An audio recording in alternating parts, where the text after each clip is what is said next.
Well, hey there, honeys. It's July 10th, and history has cooked up the shortest royal gig on record.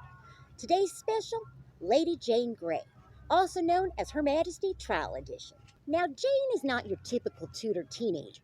While Henry VIII was out collecting wives like limited edition trading cards, Jane was in the corner speaking Latin, Greek, and Hebrew.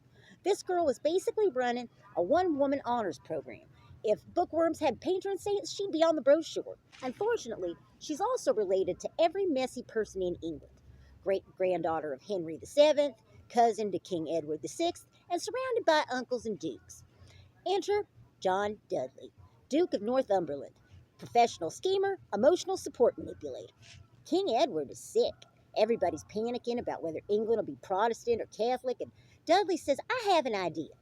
And listen, y'all, in history class, when a grown man with power says, I have an idea, brace yourself. His idea is to skip Mary Tudor, the actual legal heir, and hand the crown to the very educated, very unsuspecting Lady Jane Grey.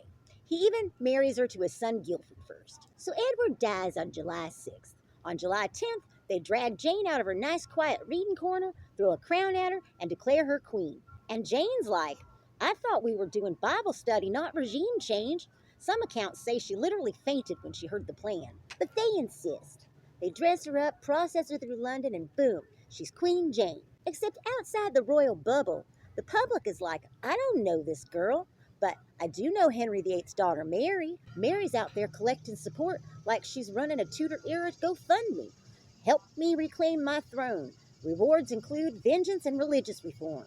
Within 9 days, July 19th rolls around, and everybody in government suddenly remembers, hi, succession laws are a thing. The same folks who put Jane on the throne flip like a pancake and declare, just kidding, it's Queen Mary, our bad. Jane loses her crown, her title, and her job in under 2 weeks. Now, instead of sending a so-sorry fruit basket, they send Jane to the Tower of London, charged with treason, even though her only crime was being manipulated by ambitious men. Mary, to her credit, is initially like, look, the girl was a pawn, we can be merciful. And then Jane's father signs up for Wyatt's Rebellion, which basically says to Mary, hi, we'd like to overthrow you and possibly reuse Jane as our mascot.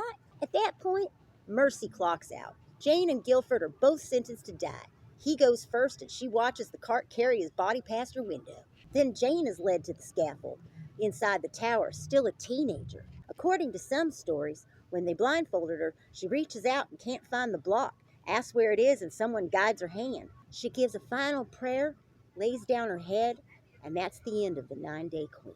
Now, Lady Jane is what happens when powerful folks play political chess. Use a teenager as a pawn, and act surprised when the pawn gets knocked off the board. So if someone says, I have a little plan, we'll just bend the rules slightly, you check real quick whether you're about to be the Lady Jane of the situation, because 9 days of being Her Majesty is not worth 1 minute of please step onto the scaffold.